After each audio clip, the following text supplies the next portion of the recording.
ಸುಮಾರು ದಿನಗಳಿಂದ ಈ ನಾಡಿನ ಗೃಹ ಮಂತ್ರಿಗಳಾಗಿರ್ತಕ್ಕಂತ ಪ್ರಿಯಾಂಕ್ ಖರ್ಗೆ ಅವರು RSS ಅನ್ನ ರಿಜಿಸ್ಟ್ರೇಷನ್ ಮಾಡಬೇಕು ಅಂತಕ್ಕಂತ ಹಿನ್ನೆಲೆಯಲ್ಲಿ ಕರ್ನಾಟಕದಲ್ಲಿ ಏನು ವಿವಾದ ಪ್ರಾರಂಭ ಆಗ್ಯದ, ಆ ಪ್ರಾರಂಭದ ಈ ಹಿನ್ನೆಲೆಯಲ್ಲಿ ಇಂದು ನಾವು ಗುಲ್ಬರ್ಗ ಜಿಲ್ಲೆಯ ಮುಖಾಂತರ ಕರ್ನಾಟಕ ರಾಜ್ಯ ದಲಿತ ಸಂಘರ್ಷ ಸಮಿತಿ ನೇತೃತ್ವದಲ್ಲಿ ರಾಷ್ಟ್ರಪತಿಯವರಿಗೆ ಒಂದು ಮನವಿ ಪತ್ರವನ್ನ ಕೊಡ್ತಾ ಇದ್ದೀವಿ.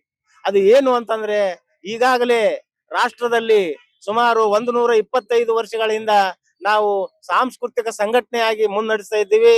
ಸಾವಿರಾರು ಕಾರ್ಯಕರ್ತರು RSS ಇದ್ದಾರೆ. ಇದು ಒಂದು ಸಾಂಸ್ಕೃತಿಕ ಸಂಘಟನೆ, ಸಾಮಾಜಿಕ ಬದಲಾವಣೆಯ ಸಂಘಟನೆ ಅಂತ ಅವ್ರು ಏನ್ ಹೇಳ್ತಾರ. ಆದ್ರೆ ಇವತ್ತು ನಾವು ಕೇಳ್ತಾ ಇದ್ದೀವಿ, ನಾವು ಪ್ರಶ್ನೆಯನ್ನ ಮಾಡ್ತಾ ಇದ್ದೀವಿ. ಇವತ್ತು ಪ್ರಿಯಾಂಕ ಖರ್ಗೆ ಅವರು ಪ್ರಶ್ನೆ ಮಾಡಿರ್ತಕ್ಕಂಥದ್ದು ಅದು ಏನು ಅಂತಂದ್ರೆ, ನೀವು RSS ನವರು ಈ ದೇಶದಲ್ಲಿ ರಿಜಿಸ್ಟ್ರೇಷನ್ ಯಾಕೆ ಮಾಡಿಲ್ಲ? ಒಂದು ಯಾವುದೇ ಸಂಘಟನೆ 10 ಜನಕ್ಕಿಂತ ಮೇಲಿದ್ರೆ ಅದು ರಿಜಿಸ್ಟ್ರೇಷನ್ ಆಗ್ಬೇಕು ಅಂತಕ್ಕಂಥದ್ದು ಈ ದೇಶದ ಪ್ರಜಾಪ್ರಭುತ್ವ ಮತ್ತು ಸಂವಿಧಾನದ ಅಡಿಯಲ್ಲಿ ಮಾಡ್ಬೇಕು ಅಂತಕ್ಕಂಥದ್ದು ನಮ್ಮ ಕಾನೂನು ಹೇಳ್ತದ. ನೀವು ಕೋಟ್ಯಾನಿ ಕಟ್ಲೆ ಜನ ಇರ್ತಕ್ಕಂಥವ್ರು ಅದು ಯಾಕೆ ರಿಜಿಸ್ಟ್ರೇಷನ್ ಮಾಡಿಲ್ಲ ಅಂತಕ್ಕಂಥದ್ದು ಇವತ್ತು ಪ್ರಿಯಾಂಕ್ ಖರ್ಗೆ ಪ್ರಶ್ನೆ ಮಾಡಿರ್ತಕ್ಕಂಥದ್ದು. ಈ 1 ವರ್ಷದ ಹಿಂದೆ ಕೂಡ ಪ್ರಿಯಾಂಕ್ ಖರ್ಗೆ ಅವರು ನೀವು ಲಾಠಿ ಹಿಡಿದು ಎಲ್ಲಾದ್ರೂ ನೀವು ಮೆರವಣಿಗೆ ಮಾಡ್ತಿದ್ರಿ ಅಂದ್ರೆ ಕಾನೂನುಬದ್ಧವಾಗಿ ನೀವು ಅದಕ್ಕೆ ಪರ್ಮಿಷನ್ ತಗೋಬೇಕು ಅಂತಕ್ಕಂಥದ್ದು ಪ್ರಿಯಾಂಕ್ ಖರ್ಗೆ ಅವರು ಈ 1 ವರ್ಷದ ಹಿಂದೆ ಚಿತ್ತಾಪುರದಲ್ಲಿ ಕೂಡ ವಿವಾದವನ್ನ ಎದ್ದು RSS ನವರು ಕೋರ್ಟ್ಗೆ ಹೋಗಿ ಕೋರ್ಟ್ನ ಪರ್ಮಿಷನ್ ತಂದು ಅಲ್ಲಿ ಪಥಸಂಚಲನ ಮಾಡಿರ್ತಕ್ಕಂತ ಹಿನ್ನೆಲೆಯಲ್ಲಿ ಇಂದು ಅದೇ ಪ್ರಶ್ನೆ ಎತ್ತಿರ್ತಕ್ಕಂಥದ್ದು.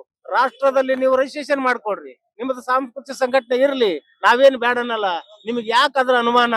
ನೀವೇನಾದ್ರೂ ರಾಷ್ಟ್ರದಲ್ಲಿ ಸಾಂಸ್ಕೃತಿಕ ಸಂಘಟನೆ ಅಂತ ರಿಜಿಸ್ಟರ್ ಮಾಡ್ಕೊಂಡ್ರೆ ನಿಮಗೆ ಪ್ರಜಾಪ್ರಭುತ್ವದಲ್ಲಿ ಅವಕಾಶ ಇರ್ತದ ಅನ್ನೋ ಕಾರಣಕ್ಕಾಗಿ ಪ್ರಿಯಾಂಕ್ ಖರ್ಗೆ ಅವರು ರಿಜಿಸ್ಟ್ರೇಷನ್ಗೆ ಕೇಳ್ತಾ ಇರ್ತಕ್ಕಂಥದ್ದು.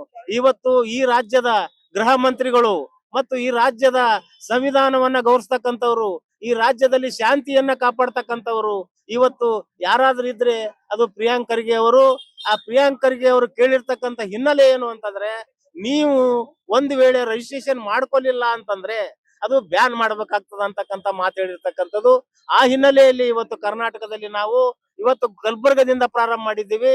ಪ್ರಿಯಾಂಕ ಖರ್ಗೆ ಅವರನ್ನ ಬೆಂಬಲಿಸ್ತಾ ಇದ್ದೀವಿ. ಪ್ರಿಯಾಂಕ ಖರ್ಗೆ ಅವರೇ, ನೀವು ಮುಂದುವರಿರಿ.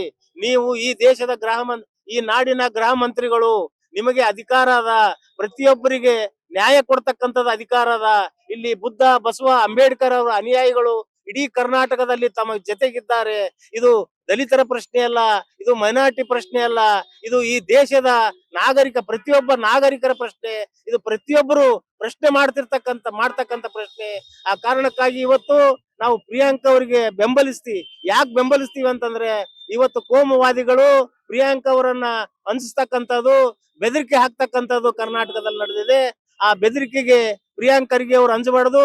ಯಾಕಂದ್ರೆ ಸರ್ಕಾರ ಅಂಜಬಾರದು. ಸರ್ಕಾರ ತಮ್ಮದೇ ಇರೋದ್ರಿಂದ ಪ್ರಜಾಪ್ರಭುತ್ವದಲ್ಲಿ ಇರ್ತಕ್ಕಂಥ ಕಾನೂನನ್ನ ಪಾಲನೆ ಮಾಡಿ ತಪ್ಪು ಮಾಡಿದವರಿಗೆ ನೀವು ಜೈಲಿಗೆ ಕಳಿಸ್ಬೇಕು. ಒಂದು ವೇಳೆ RSS ಬ್ಯಾನ್ ಆಗ್ಲಿಲ್ಲ ಅಂತಂದ್ರೆ ತಾವು ಈ ದೇಶದ ಈ ನಾಡಿನ ಸರ್ಕಾರ ಅದು ಬ್ಯಾನ್ ಮಾಡ್ಬೇಕು.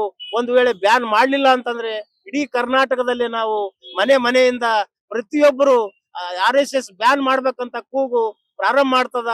ಮತ್ತು ಚಳವಳಿ ನಾವು ಪ್ರತಿ ಜಿಲ್ಲೆಯಲ್ಲಿ ಮಾಡ್ತೀವಿ ಅಂತಕ್ಕಂತ ಮಾತನ್ನ ತಮ್ಮ ಮಾಧ್ಯಮದ ಮುಖಾಂತರ ನಾವು ಇವತ್ತು ಎಚ್ಚರಿಕೆಯನ್ನ ಕೊಡ್ತಾ ಇದ್ದೀವಿ.